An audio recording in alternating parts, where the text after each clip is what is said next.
Selamat siang semua. Hari ini kami akan mempresentasikan tugas satu, Matkul National Heroism, Character Building LSPR 10 Pillars, mengenai demokrasi. Perkenalkan, nama saya Patricia Rachel Junita. Saya Ayumi Jan Putritan.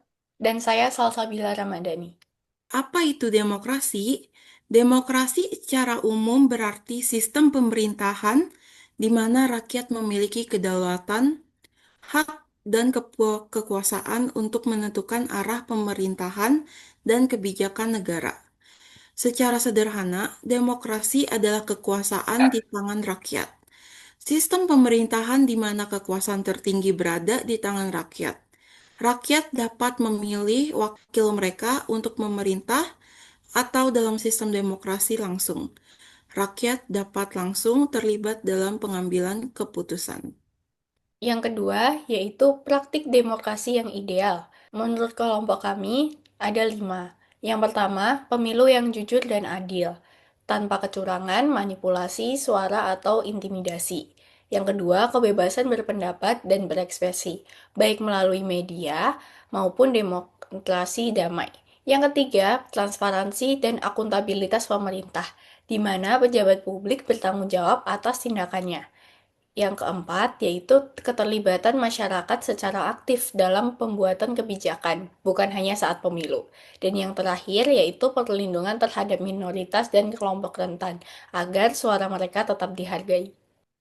Apakah saat ini Indonesia telah melakukan praktik demokrasi yang tepat? Indonesia sudah menetapkan sistem demokrasi. Kita punya pemilu langsung, kebebasan pers yang cukup luas, dan masyarakat bisa berpartisipasi. Namun, belum sepenuhnya ideal. Masih banyak tantangan yang dihadapi. Contohnya, pembubaran diskusi publik di kampus menjelang pilkada. Di tahun 2025, ada kampus-kampus yang mengadakan diskusi publik tentang isu-isu strategis menjelang pilkada. Tapi tiba-tiba aparat membubarkan diskusi tersebut dengan alasan menghindari isu sensitif. Padahal diskusi semacam itu adalah bagian dari kebebasan berpendapat. 5 poin plus dan minus dari demokrasi di Indonesia. Yang pertama, poin plus. Pemilu langsung. Kita bisa memilih wakil dan pemimpin kita secara langsung. Yang kedua, kebebasan pers.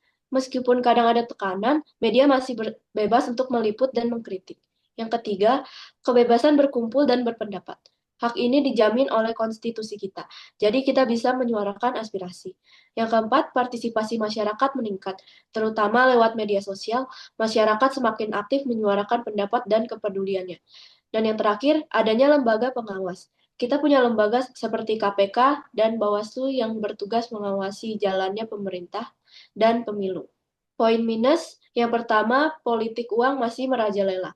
Praktik suap atau politik uang masih sering memengaruhi hasil pemilu, sehingga merusak integritas demokrasi.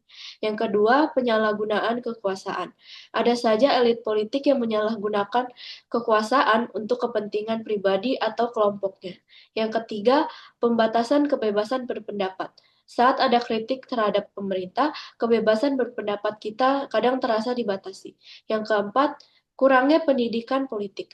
Masih banyak masyarakat yang kurang mendapatkan pendidikan politik, sehingga mudah terpengaruh hoaks dan informasi yang salah. Dan yang terakhir, dominasi oligarki. Kekuasaan seringkali lebih banyak dikuasai oleh segelintir elit dan pengusaha besar, bukan sepenuhnya di tangan rakyat. Sekian, terima kasih.